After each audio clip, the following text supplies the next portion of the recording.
जय श्री कृष्णा। आप सभी को पुरुषोत्तम मास की ढेरों शुभकामनाएं। प्रिय भक्तों, आज हमारा जो विषय है वो बड़ा विशेष है। पुरुषोत्तम मास के अंतिम 5 दिन कैसे करते हैं मनुष्य का उद्धार। जी हाँ, यूं तो पुरुषोत्तम मास की महिमा आपको मैंने पहले बताई थी, पुराणों में खूब लिखी है। करोड़ों करोड़ गुना अधिक पुण्य देने वाला, सबसे अधिक पुण्य देने वाला माह है। भगवान पुरुषोत्तम का प्रिय माह है, इसीलिए भगवान ने अपना नाम इसे दिया। पर होता क्या है कि पूरे महीने के नियम बहुत से लोग नहीं कर पाते, बहुत से क्या अधिकतर लोग नहीं कर पाते। पर क्या आप जानते हैं कि ये जो अंतिम 5 दिन होते हैं पुरुषोत्तम मास के, ये आपको सारा पुण्य फल एक साथ दे सकते हैं। ये आपके जीवन के सभी पापों का नाश कर सकते हैं। ये अंतिम 5 दिन आपके भाग्य को बदल सकते हैं, और भाग्य बदलता है आपके पुण्य के तराजू से। पुण्य और पाप का तराजू यही आपके भाग्य को निर्धारित करता है। जब आपके पाप तराजू भारी होने लगता है तो आपके दिन खराब होने लगते हैं, आपका भाग्य खराब होने लगता है। वही जब आपके पुण्य अधिक होने लगते हैं, पुण्य का तराजू भारी होता है, तो आपके दिन अच्छे होने लगते हैं, आपका भाग्य सुधरने लगता है। तो पुरुषोत्तम मास का ये जो पुण्य है, ये केवल आपके अगले जन्म या मृत्यु के बाद की यात्रा के लिए नहीं होता। ये पुण्य आपके इस जीवन को भी उतना ही प्रभावित करता है। इसका पूरा भाव इस जीवन पर भी होता है, क्योंकि भगवान पुरुषोत्तम कहते हैं कि जो उनकी पूजा करता है, जो पुरुषोत्तम मास के नियमों का पालन करता है, भगवान का मंत्र जाप करता है, जो कार्य कहे गए उनको करता है, उसका ये जीवन सुख में, ऐश्वर्य और वैभव के साथ व्यतीत होता है। और ये तीनों किसके सूचक है? भाग्य के। जो भाग्यशाली होते हैं उन्हीं को अच्छा नाम मिलता है, धन मिलता है, संपत्ति मिलती है। और उसके बाद जो अंत समय है, तो उस जीवात्मा को भगवान का धाम प्राप्त होता है, पुरुषोत्तम का धाम प्राप्त होता है। ये है इसका महत्व। इसीलिए पुरुषोत्तम मास सर्वाधिक कल्याणकारी है, क्योंकि आपके इस जीवन पर भी उसका उतना ही प्रभाव है। तो आइए जानते हैं कि इन अंतिम 5 दिनों का लाभ आप कैसे ले सकते हैं। क्या क्या कार्य हैं जो आपको अवश्य करने चाहिए, जो सर्वाधिक पुण्य देने वाले हैं। किस प्रकार से पुरुषोत्तम मास के इन अंतिम 5 दिनों का आप लाभ लेंगे। आपसे है कि वीडियो यदि थोड़ा सा भी उपयोगी लगे तो एक बार लाइक अवश्य कर दीजिएगा, और जितना हो सके शेयर कीजिएगा। क्योंकि आप में से बहुत से दर्शक हमें व्हाट्सएप के माध्यम से, कमेंट्स के माध्यम से लिख रहे हैं कि आप अंतिम 5 दिन के नियम जानना चाहते हैं कि कैसे लाभ लिया जा सकता है।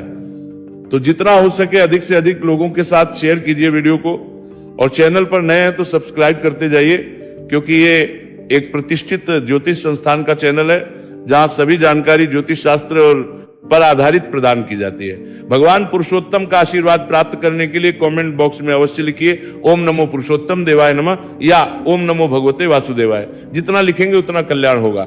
आइए बात करते हैं पुरुषोत्तम मास के अंतिम 5 दिनों के। प्रिय भक्तों, आप में से बहुत से दर्शक हमें मैसेज कर रहे हैं, कॉमेंट कर रहे हैं, व्हाट्सएप पूछ रहे हैं कि क्या इसके भी 5 दिन कार्तिक और वैशाख की तरह उतने ही महत्वपूर्ण है क्या इसमें भी पचवीसक होता है क्या? 5 दिन के अंतिम नियम क्या है? अंतिम 5 दिनों करना चाहिए, कैसे हम इसका पूर्ण लाभ ले सकते हैं? तो उन सभी प्रश्नों के उत्तर आज इस वीडियो के माध्यम से आपको मैं प्रदान कर रहा हूं। इस पुरुषोत्तम मास के भी अंतिम 5 दिन सर्वाधिक कल्याणकारी कहे गए हैं। यहां तक कि ये जो 5 दिन है ना, इनका पुण्य इतना अधिक है कि जिसकी तुलना आप किसी के साथ नहीं कर सकते। ना वैशाख मास के अंतिम 5 दिनों के साथ तुलना की जा सकती है, ना ही कार्तिक के अंतिम 5 दिनों के साथ, और ना ही माघ मास अंतिम 5 दिनों के साथ। इतना अधिक पुण्य है इन 5 दिनों का। सबसे पहले मैं आरंभ करता हूं कि क्या कार्य है जिसके द्वारा आप इन 5 दिनों का लाभ ले सकते हैं। इन 5 दिनों में आपको क्या क्या करना चाहिए। हे भक्तों, पुरुषोत्तम मास स्नान की महिमा बहुत अधिक है। बहुत अधिक मतलब बहुत अधिक, खूब पुराण में लिखा है। भगवान स्वयं नारायण बताते हैं कि जो पुरुषोत्तम मास स्नान करता है उसे भगवान का परम पद प्राप्त होता है। अब सभी के लिए संभव नहीं होता कि वो पूरे 30 के 30 दिन नियमों का पालन कर पाए और नियम के अनुसार स्नान कर पाए, तो फिर वो अंतिम 5 दिनों का लाभ ले सकते हैं और इस पुण्य को प्राप्त कर सकते हैं। कैसे? सबसे पहले तो प्रातःकालीन वेला में उठिए और सूर्योदय होने से पहले स्नान कीजिए। ब्रह्म मुहूर्त नहीं कह रहा मैं, सूर्योदय होने से पहले। सूर्योदय कब हो रहा है? अगर मैं आसपास के क्षेत्रों की बात करूं तो सूर्योदय लगभग 5:20 और 22 मिनट के आसपास हो रहा है। उससे पहले पहले आपका स्नान हो जाना चाहिए। आप अपने प्रदेश का सूर्योदय समय अवश्य देख लीजिएगा, क्योंकि अगर कोई पूर्वी भारत की ओर रहते होंगे तो पूर्वी भारत के राज्यों में सूर्योदय और अधिक शीघ्रता से होता है, जल्दी होता है, पहले होता है। तो आप उसके अनुसार अपना समय निर्धारित कीजिए और सूर्योदय से पहले स्नान कीजिए।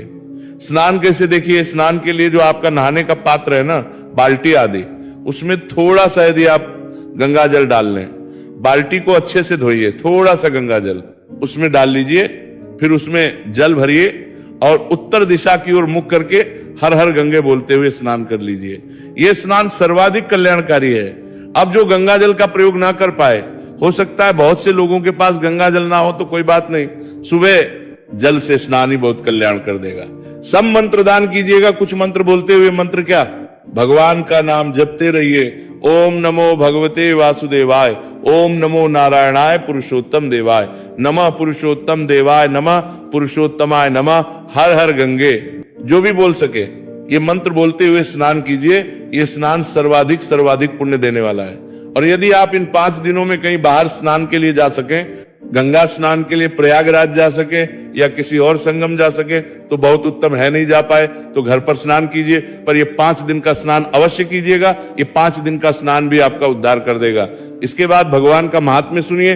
पुरुषोत्तम मासम में, पुरुषोत्तम में हम अपने चैनल पर आपको प्रतिदिन सुना ही रहे हैं। आपने अगर पूरा नहीं सुना है तो पूरा में आपके चैनल पर हमारे उपलब्ध है। आप पूरे के पूरे अध्याय सुन सकते हैं। अधिक समय आपका जाएगा भी नहीं, बहुत कम समय में आप सारे अध्याय सुन सकते हैं, लेंगे।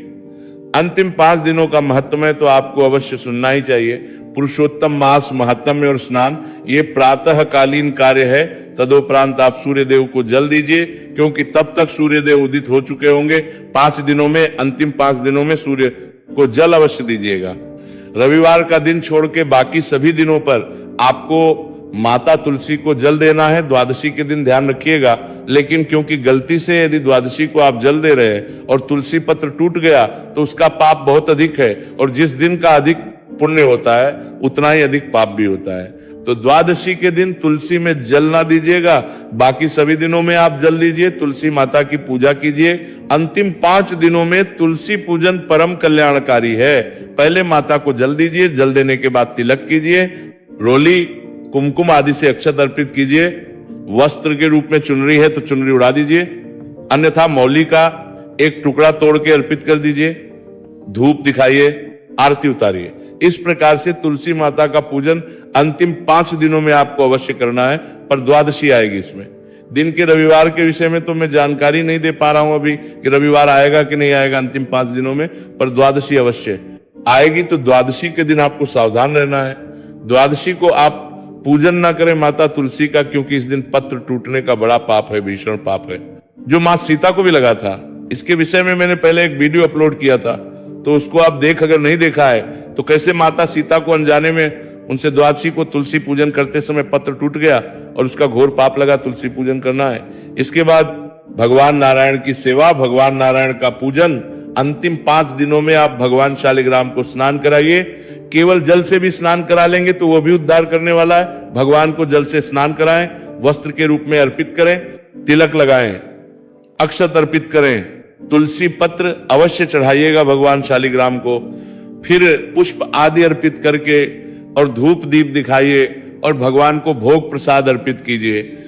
ये भगवान नारायण का पूजन परम कल्याणकारी, बहुत साधारण विधि बता दी मैंने आपको। इससे साधारण और कुछ हो नहीं सकता। अगर आपके पास शालिग्राम भगवान नहीं है तो लड्डू गोपाल होंगे, लड्डू गोपाल भगवान कीजिए, ये भी नहीं है तो भगवान नारायण का जो स्वरूप आपके पास है, भगवान पुरुषोत्तम की छवि देखते हुए उसका पूजन कीजिए। इसी विधान से इतना सा पूजन, छोटा सा पूजन 5 दिन का आपका उद्धार करने वाला हूं, कीजिए। तो सही भगवान कहते हैं मैं उद्धार तो करने को तैयार हूं, मनुष्य कुछ करे तो सही। तो इस प्रकार से भगवान का पूजन करें। इस सब में बहुत अधिक समय नहीं जाएगा, बमुश्किल से 2 से 3 मिनट का काम है, पर पूरी भक्ति और पूरी श्रद्धा के साथ कीजिएगा। भक्ति और भाव में कमी ना आए। ये नहीं कि जल्दी जल्दी जल्दी मन कहीं जाने में है और लगे हैं, उस पूजा का लाभ नहीं है। जब पूजा कर रहे हैं तो केवल पूजा कर रहे हैं। भगवान के चरणों में मन को लगाइए, भगवान में मन को लगाइए। और अगर मन कहीं और लगा हुआ है तो केवल फॉर्मेलिटी के लिए पूजा करने का कोई लाभ नहीं, इसका आप ध्यान रखिए। जिसको गांठ बांध लीजिए, नहीं समय है तो ना कीजिए। पूजा चलते हुए ही भगवान का स्मरण कर लीजिए, पर जब पूजन करें तो फॉर्मेलिटी नहीं, पूरी श्रद्धा करें। चाहे पूजा को 2 मिनट ही क्यों ना दें, लेकिन जब पूजन कर रहे हैं तो ध्यान पूरा भगवान में हो, भगवान नारायण की सेवा, भगवान नारायण की पूजा आपने करनी है। इसके बाद दीपदान की बात करूंगा मैं। दीपदान 5 दिनों का दीपदान आपका उद्धार करने के लिए काफी है। अगर आप पूरे महीने नहीं कर पाए हैं तो इन 5 दिनों में नियमित रूप से दीपदान कीजिए। दीपदान की महिमा पुराणों में खूब लिखी है। मैंने एक बड़ा सा वीडियो बनाया था, शास्त्रों से जानकारी लेके आया था आपके लिए इतनी कि एक दीपदान आपको वह पुण्य देता है जो बड़े बड़े ऋषि मुनि बड़ी कठिन साधना और तपस्या करने के बाद प्राप्त करते हैं। तो ये दीपदान अवश्य कीजिए। अब प्रश्न उठता है, पंडित जी दीपदान कब करना है, कितनी बाती का करना है, कहां करना है? प्रिय भक्तों, सबसे महत्वपूर्ण बात है दीपदान करना है। इसमें अगर आप चाहें तो 33 बाती का दीपदान कर सकते हैं। 33 तार की भी लोग कहते हैं, बनाते हैं और उसका दीपदान भी किया जाता है।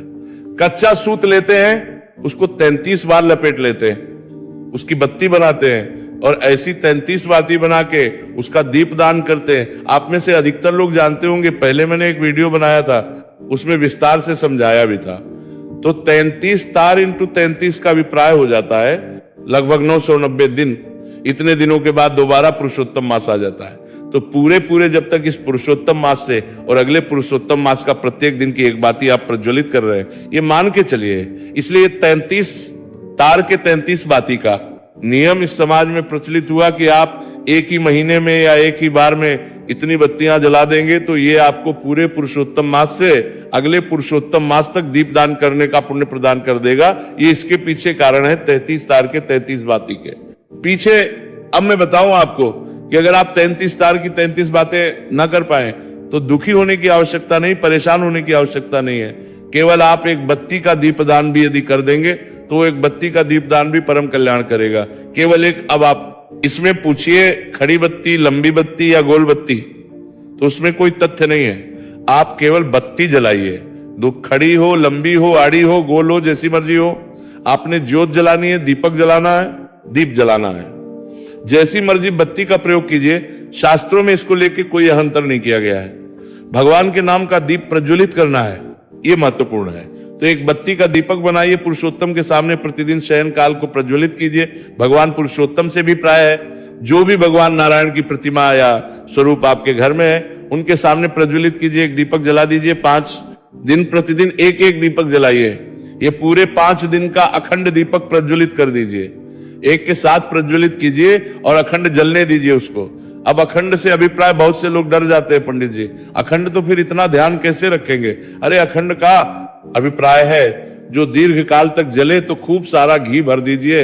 और अगर तेल का जला रहे हैं, तिल के तेल का, तो खूब सारा तेल भर दीजिए, वो जलता रहेगा। अगले दिन सुबह फिर उसमें तेल बढ़ा दीजिए, वो नहीं बुझेगा। लंबी बातें ले लीजिए, बड़ी सी बातें ले लीजिए और उसका आप प्रचलित कीजिए, तो पूरे 5 दिन का जला सकते हैं। बहुत उत्तम है। 5 दिन का ना जला पाए तो प्रतिदिन एक दीपक भगवान पुरुषोत्तम के नाम का उनके सामने प्रज्वलित कीजिए। ये एक दीपदान भी आपके लिए परम करने वाला होगा। ये दीपदान आपने अवश्य करना। इसके अतिरिक्त आप कहेंगे ये और कहां जला सकते हैं दीपक? एक दीपक आप माता तुलसी पर रखिए। अंतिम 5 दिनों में एक दीपक माता तुलसी पर रखिए। एक दीपक आपके यहाँ अगर पीपल है कहीं तो पीपल पर प्रज्वलित कर सकते हैं, मुख्य द्वार पर प्रज्वलित कर सकते हैं। इस प्रकार से ये दीपक प्रज्वलित करने हैं। आपने इसकी कोई संख्या निर्धारित नहीं है, जितना आप प्रज्वलित कर सके उत्तम है। पर यदि एक भी आपने जला दिया तो वो भी आपका कल्याण करेगा। ये मैं इसलिए बता रहा, बहुत सारे दर्शक हमारे परेशान हैं कि वो 33 की 33 बातें नहीं बना पाते या नहीं बना पा रहे हैं या नहीं कर पा रहे हैं, तो वो क्या करें? तो आप केवल सच्चे भाव से एक दीपक जलाइए, वो भी उत्तम है। दीप दान के बाद अब हम बात करेंगे दान की। चाहे वो 33 वस्तुओं का दान हो और चाहे वो एक वस्तु का दान हो, आपने दान अवश्य करना है। महत्व दान का है जो 33 वस्तुएं दे पाए, बहुत उत्तम है। 33 वस्तुओं का दान कीजिए। जो 33 की संख्या में 33 वस्तुएं दे पाए वो 33 की संख्या में 33 वस्तुएं दान करें, लेकिन दान अवश्य करें। चाहे एक वस्तु का ही दान करें। इन 5 दिनों में प्रतिदिन का नियम बनाइए कि आपने कुछ ना कुछ दान करना है, संभव है तो 5 दिन ब्राह्मण को भोजन कराइए, दान दक्षिणा आदि दे के विदा कीजिए। 5 दिन ये ब्राह्मण को जो भोजन कराएंगे परम कल्याणकारी है। ब्राह्मण को भोजन कराना सबके लिए संभव नहीं है।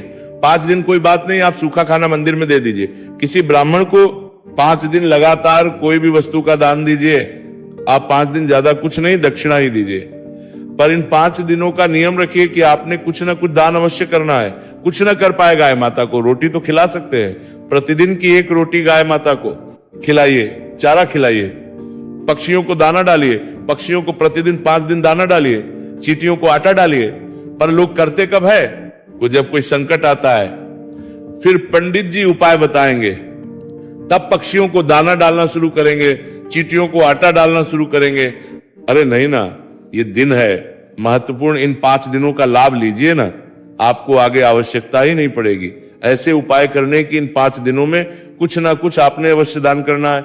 यह नियम बनाइए। दान के बाद बात करूंगा मैं व्रत की। ये 5 दिवसीय व्रत, 5 रात्रि व्रत परम पुण्य देने वाला, परम पद को देने वाला है। इसके विषय में पुराणों में खूब लिखा है। ये 5 व्रत कब शुरू होगा? ये शुरू होगा एकादशी के दिन से। ये 5 दिनों का जो व्रत है ना, ये परम पुण्य देने वाला व्रत है, सभी दुखों का नाश करने वाला व्रत है।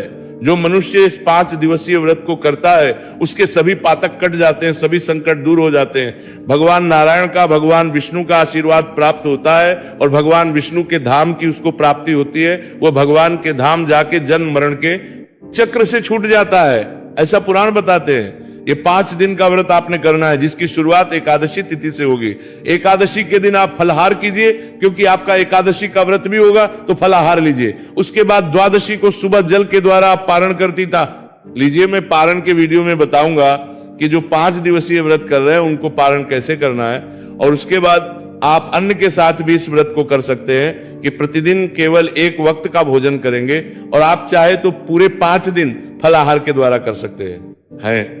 जैसे आपका स्वास्थ्य हो ना, वैसे आप निर्णय कीजिए, क्योंकि आपके स्वास्थ्य का ध्यान रखना भी बड़ा आवश्यक है।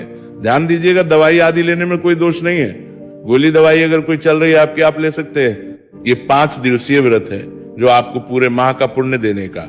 तो ये वो कार्य है जो इन अंतिम 5 दिनों में यदि आप करते हैं तो आपके बड़े सारे संकट समाप्त हो जाएंगे और आपको पुरुषोत्तम मास का वह पुण्य फल जो आपके जीवन का उद्धार करेगा। अब प्रश्न उठता है कि अंतिम 5 दिन शुरू कब हो रहे हैं और समाप्त कब होंगे? इनकी शुरुआत होगी 11 जून से। 11 जून को एकादशी है और दशमी के नियम रहेंगे 10 जून को। इस प्रकार से 11 जून से और अमावस्या पर इसकी पूर्ति होगी। बाकी सभी मास पूर्णिमा पर समाप्त होते हैं, पर पुरुषोत्तम मास एक ऐसा मास है जो अमावस्या पर पूर्ण होता है, और अमावस्या रहेगी 15 जून को। तो 11 जून से 15 जून के ये 5 दिन परम कल्याणकारी प्रिय भक्तों, यहां बता दूं कि ये जो अंतिम 5 दिन है, इनको पंचभिषक नहीं कहते ना, भीष्म पंचक कहते हैं, क्योंकि वो केवल कार्तिक में ही आते हैं। पर ये जो अंतिम 5 दिन है, इनकी महिमा उतनी ही महत्वपूर्ण है। इसका पूर्ण लाभ आपको लेना चाहिए। पूरा पुरुषोत्तम मास आपने निकाल दिया हो ऐसे ही, लेकिन इन 5 दिनों को ऐसे ना जाने दीजिएगा। भगवान नारायण सब पर कृपा करें। हरे कृष्ण।